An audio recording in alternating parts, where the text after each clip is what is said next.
All right, let's get right into it. Today, we're diving deep into one of the most powerful and, I think, most misunderstood principles from Robert Greene's The 48 Laws of Power. We're talking about Law 23, concentrate your forces. So, let me start with a question that probably hits a little too close to home for a lot of us. Have you ever had one of those days, or maybe one of those years, where you feel like you're just juggling everything? You're chasing every shiny new opportunity, you've got a dozen projects on the go, but at the end of it all, you look back and feel like you haven't made any real progress on the things that actually matter. Well, that feeling of being spread way too thin, it isn't just a symptom of modern life. It's a huge strategic mistake, and it's the exact problem that this law is designed to solve. And here it is, the core idea of Law 23. I really want you to lock in on this metaphor because it's everything. Just imagine for a second that you're a gold prospector. Now you could go out and dig 100 different holes, each one just a few feet deep. And yeah, you might find a few little specks of gold here and there. Or you could spend your time finding one single, incredibly rich mine and then pour all of your energy, all of your resources into digging it deeper and deeper. That's where you find the massive treasure. See, the law is telling us that real lasting power doesn't come from how much you do, but from how deeply you do it.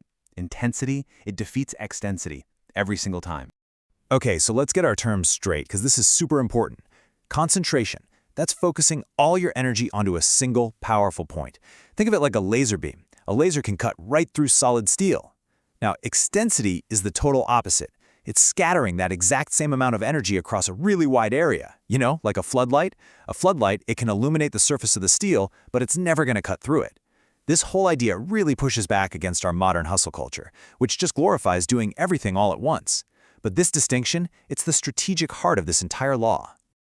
So, to really see what happens when you pick extensity over intensity, we've got to go back in time, way back to ancient China, for a pretty chilling cautionary tale about the real price of spreading yourself too thin. So, our story kicks off with the king of the state of Wu. This guy was on top of the world. He was powerful, he was successful, and he was incredibly ambitious. After a huge victory, he started seeing opportunities literally everywhere. He wanted to expand his empire in every direction, fighting wars on multiple fronts all at the same time. His vision was huge, for sure, but it was also dangerously unfocused. And this is where we hit that critical fork in the road.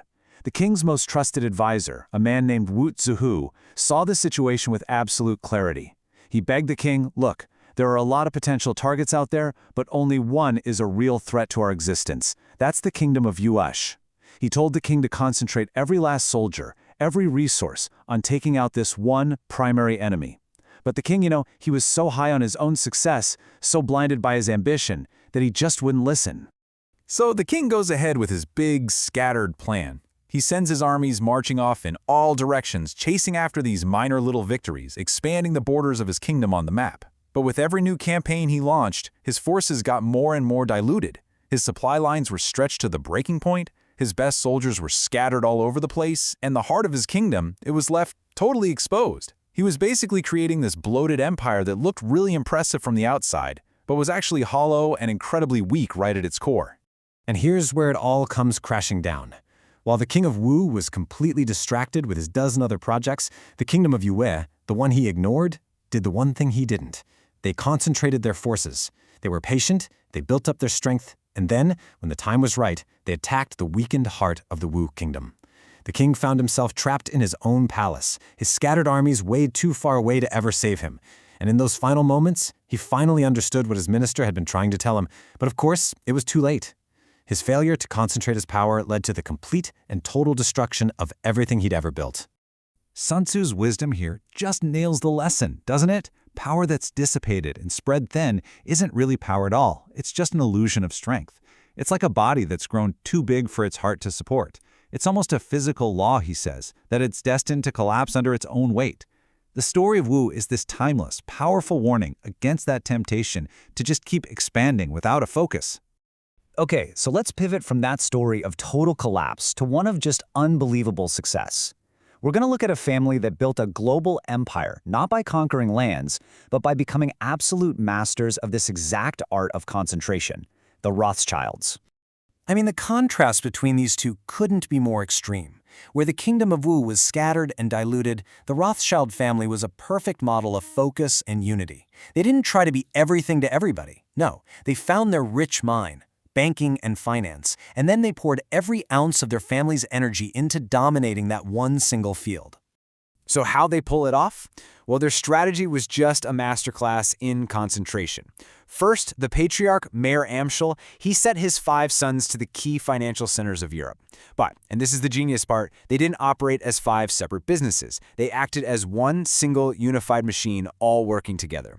Second, they kept incredibly tight central control from just a few key cities, which gave them a huge strategic advantage.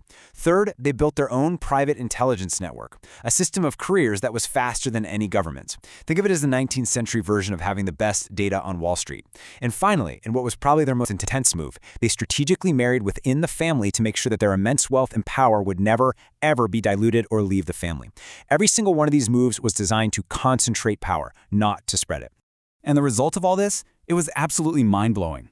While entire kingdoms were rising and falling, while revolutions were sweeping across the continent and other great families were losing everything, the Rothschilds didn't just survive, they thrived.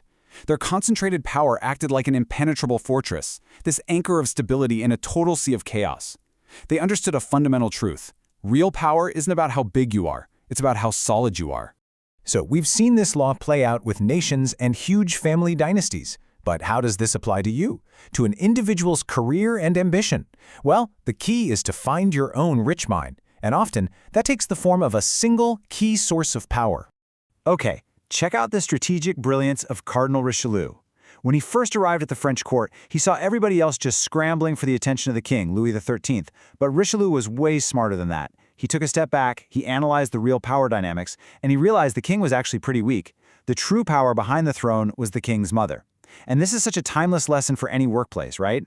Don't just focus on the person with the fancy title. Find the real center of influence. So Richelieu ignored the crowd and he concentrated all of his energy on becoming her most essential advisor.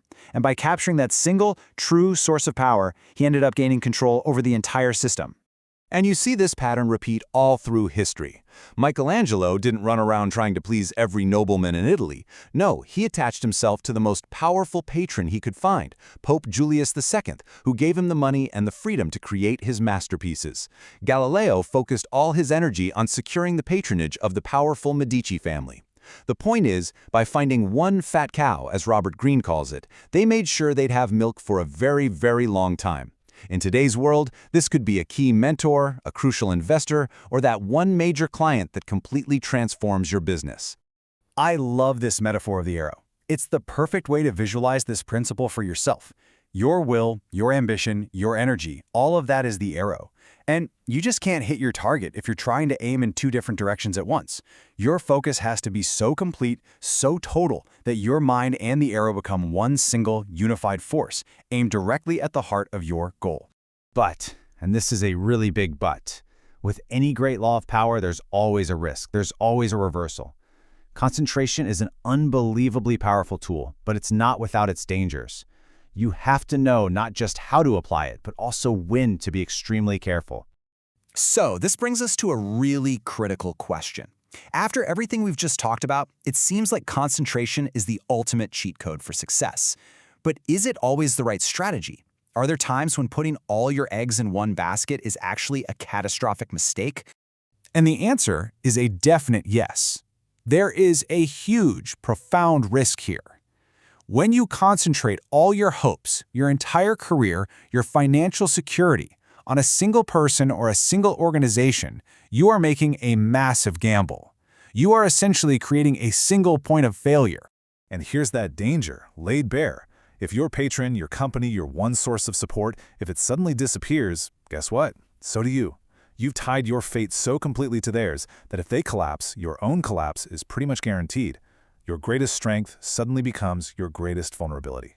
And there's no more tragic, no more perfect example of this than Cesare Borgia. This guy was brilliant, he was ruthless, and he was on the verge of conquering all of Italy. But his power had one fatal flaw. It wasn't his. It was entirely borrowed from his father, the corrupt and incredibly powerful Pope Alexander VI.